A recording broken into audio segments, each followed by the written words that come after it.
अस्सलाम वालेकुम नाज़रीन, मैं हूं ज़ैन मदनी हुसैनी और आप देख रहे हैं सिटी न्यूज़ नेटवर्क का डिजिटल मीडिया। थिएटर सुधारने के लिए जो है वो हुकूमत पंजाब ने बड़े अहकामात जो है वो जारी किए। बहुत सारी जो है वो कोशिशें की, जिसके बाद ज़िम्मा उठाने में जो सबसे अहम किरदार अदा किया वो स्टेज, टीवी और फिल्म के नामवर अदाकार नसीम विक्की ने किया। इस वक्त मेरे साथ मौजूद हैं। सबसे पहला सवाल उनके साथ यही करते हैं। 3 महीने का वक्त दिया था, 3 महीने आप लोगों ने बड़ा अच्छा काम किया। अब उज़्मा बुखारी साहिबा जो हमारी सूबाई वज़ीर इत्तलात व सकाफ़त पंजाब हैं, वो अगले हफ़्ते में जो है वो मीटिंग दोबारा कर रही हैं। क्या रिस्पॉन्स आप देख रहे हैं कि उनकी जानिब से मिलेगा? देखिए, मैं तो बहुत इस बात पे खुश हूँ कि थिएटर जो है वो अपनी उस शक्ल में वापस आ गया जिससे फ़हाशी, उरयानी, वल्गैरिटी निकल गई। अब एक अगली जो कोशिश है वो ये है कि ड्रामा जो है वो मतलब एक्ट वाइज़, स्क्रिप्ट वाइज़ और एक ऐसी कहानी वाइज़ सब जगह पे होना चाहिए। सिर्फ 1-2 जगह पे अभी हो रहा है। तो जहाँ-जहाँ भी थिएटर हो रहा है वहाँ पर ड्रामा होना जब शुरू हो जाएगा, अदाकारी होनी शुरू हो जाएगी, तो ड्रामे की एक पीक शक्ल आ जाएगी, जिसका ख्वाब अज़मा साहिबा ने देखा है। और मैं इस बात का उनको बहुत क्रेडिट देता हूँ कि उन्होंने सही टाइम पर सही एक्शन लिया और सही टाइम पे ऊपर उन्होंने मतलब जो एक चीज़ सोच रहे थे कि हमारे मुल्क के अंदर सकाफ़त की, कल्चर की क्या शक्ल होनी चाहिए। तो मैं उनको इस चीज़ की मुबारकबाद देता हूँ और मैं ये कहता हूँ तारीख़ में जब भी कभी सुनहरे हरूफ में नाम लिखा जाएगा तो वो अज़मा बुखारी साहबा का लिखा जाएगा कि उन्होंने आके थिएटर की शक्ल संवारी थी। तो ये इंशाअल्लाह ताला जिस डगर पे चल पड़ा है, तो अब मैं तो समझता हूँ कि थिएटर ने अपनी एक जो है ना वो साख संभाल ली है। अब इसके ऊपर दौड़ना बाकी रह गया है। नसीम विक्की को अगर थिएटर का पूरे पंजाब का हेड बना दिया जाए। नसीम विक्की एक राइटर भी है, डायरेक्टर भी है, प्रोड्यूसर भी है। नसीम विक्की 5 चीज़ें क्या करेगा? उसमें बेशक आपको सख्त से सख्त फैसले भी करने पड़े। 5 फैसले आप क्या करेंगे? सबसे पहली बात, जब किसी चीज़ को ठीक करना होता ना, उसमें से सख्ती ख़त्म करनी पड़ती है। सख्त फैसला नहीं करते। सख्ती जब करते हैं ना तो चीज़ें टूट जाती हैं। नंबर 1। नंबर 2 कि सबसे पहले मैं राइटर को तरजीह दूँगा कि राइटर का होना बहुत ज़रूरी है। फिर उसके बाद मैं डायरेक्टर को तरजीह दूँगा। जब डायरेक्टर अच्छा हो जाएगा फिर उसके बाद मैं उन एक्टर को तरजीह दूँगा जिन्होंने उसके ऊपर परफॉर्म करना है। फिर उसके बाद जो ड्रामे का आपका सेट है, एनवायरनमेंट है, उसके ऊपर। फिर 5वें नंबर पर मैं उस प्रोड्यूसर को कहूँगा कि आप फाइनेंसर ना बने, प्रोड्यूसर बने, चीज़ों को प्रोड्यूस करके थिएटर की शक्ल बनाएं। इंशाल्लाह देखना थिएटर आपका किसी भी मुल्क की फ़िल्म से या किसी भी मुल्क के टीवी ड्रामे से अगर कम होगा तो मैं आपको अपने सर को नीचे कर दूँगा। आप जो करिएगा सज़ा दीजिएगा, मैं हाज़िर हूँ। एक वक़्त था नसीम विक्की, नरगिस की ख्वाहिश होती थी नसीम विक्की मेरे साथ काम करे, नासिर चिन्योटी मेरे साथ काम करे, इफ्तिखार ठाकुर काम करे। खुशबू की ख्वाहिश होती थी कि मैं नसीम विक्की की टीम में शामिल हो जाऊँ।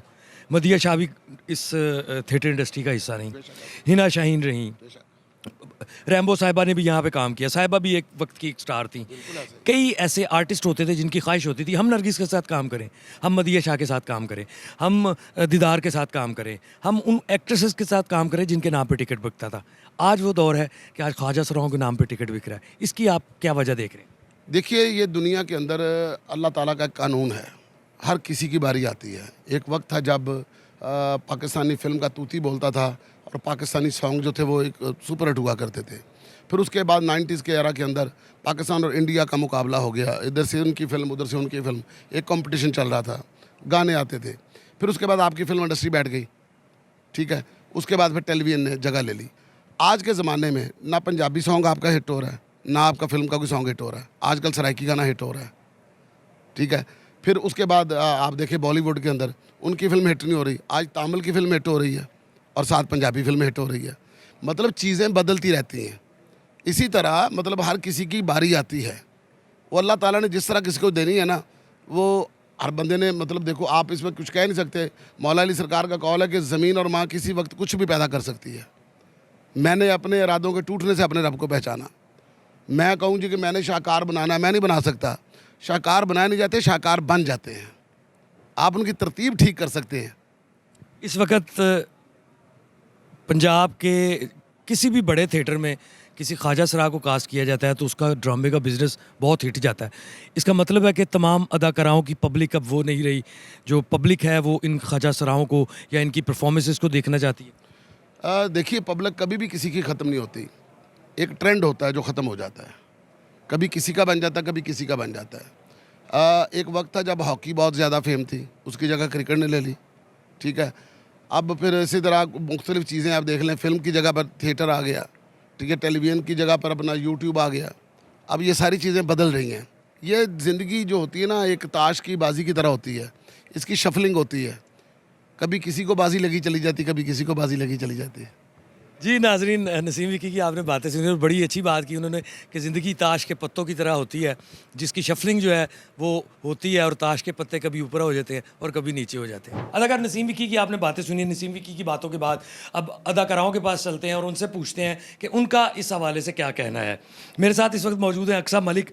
अक्सा, सबसे पहले ये बताएं कि एक वक्त था अदाकाराओं के साथ अदाकारों की ख्वाहिश होती थी काम करने की, और अदाकार की अदाकाराओं के साथ होती थी काम करने की ख्वाहिश।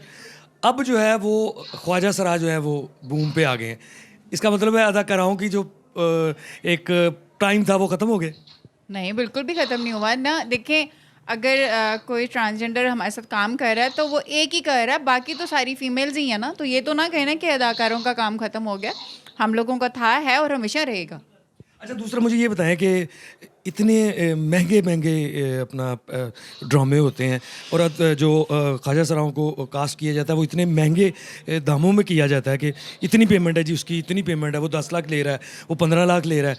आप इस पर क्या कहेंगे? क्या वो ड्रामे का प्रोड्यूसर वो रिस्क जो है वो अपनी अदाकाराओं पे नहीं ले सकता?